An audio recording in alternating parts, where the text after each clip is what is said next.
Here's something you can write in your notes or somewhere in your success journal. I've got a 5-step goal achievement system that works every time I use it.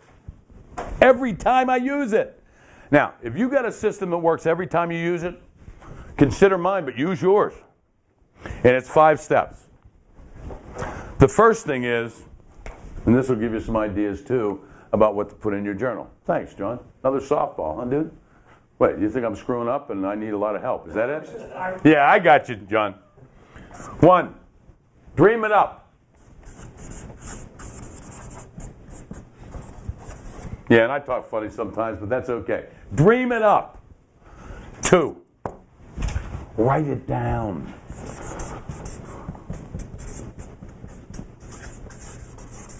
The third step is the hard one because we're human.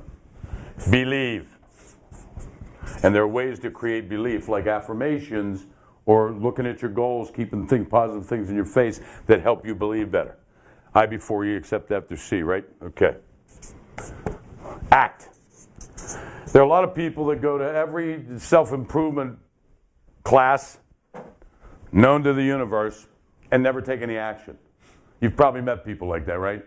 They're always attending something, but they don't take a lot of action. Well, you know what? Positive thinking and wishful thinking, you got to take some positive action, wishful action.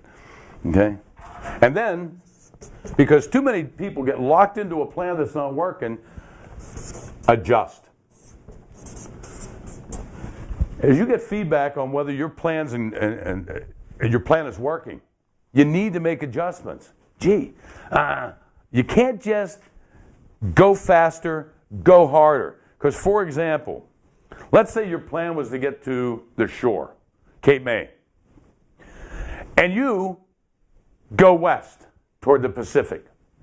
Well, you know what? Going faster and working harder ain't getting you closer, it's getting you farther away. So one of the things you got to do is you got to get the feedback. Oh, Montana, 50 miles. Look at the feedback, I adjust my plan. But too many people just go harder, work faster on a plan that's not working, even though the feedback, all the signals from the universe are saying, this ain't working, dude. This ain't working. And I'm not talking about not giving things a chance to work. I'm talking about when you get feedback that says you're going the wrong way, adjust quickly and be ready often. So it is. Dream it up, write it down, believe. That's the harder one because we think negatively and we like to make things too complex. Take action, act, and adjust. That works every darn time you use it if you buy into it. There are a lot of people who say, well, you know, I did this stuff, but it didn't work. You want to look at your face? No wonder it didn't work. You're not believing it. You got a bad attitude about your own thing. Okay? So, one of the things that we use our success journals for, too, is our dream list. This is a good question to ask yourself over and over and over and over. What do I want to be, have, do, see, and experience? What do I want to be, have, do, see, and experience over the next X years? 5 years, 10 years. I always use 50 years. Now I'm 62. I figured that put my goal, I will live to 112. That sounds pretty good to me. I'll be healthy. Okay? So I'm always looking, okay, what do I want to do? Be, have, see, and experience over the next 50 years or the next 5 years or whatever.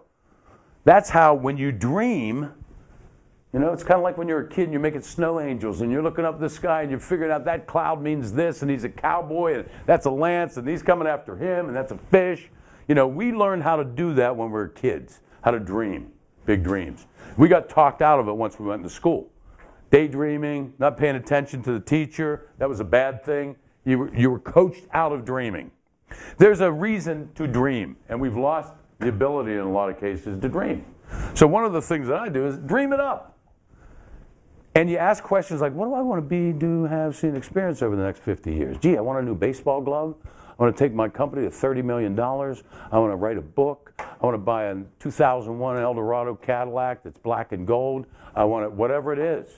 You write down your dreams. And then, after you write them down, you cherry pick them. Now, I'm kind of serious about that one. I want a new baseball glove. I want that one. I don't think I'm so serious about that because I believe in prioritizing. When you have a list, you prioritize. It saves you a lot of time. I know people that have a list that is just never-ending list, and they're always working from the top. And my question is, what if the important stuff's at the bottom? You'll never get to it. Okay? So, anywho. Prioritization is really important, but the 5-step goal achievement system, dream it up, write it down, believe.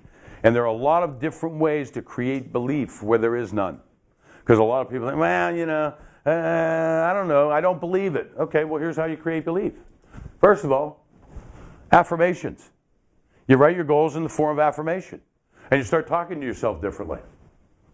Another way to create belief is to hang around with positive people that believe that things can be achieved, as opposed to droopy dogs who believe nothing can be achieved. Another thing is to relive past successes. Gee, when I was 9, I made the Little League as a shortstop. I was 9. Okay? That makes me believe that I can do other things. So looking at past successes and reading about successful people or people who failed to become successful. Reading good stories, positive stories about achievement, it makes you believe that, hey, if those other humans can do it, maybe I can do it. And belief is critical.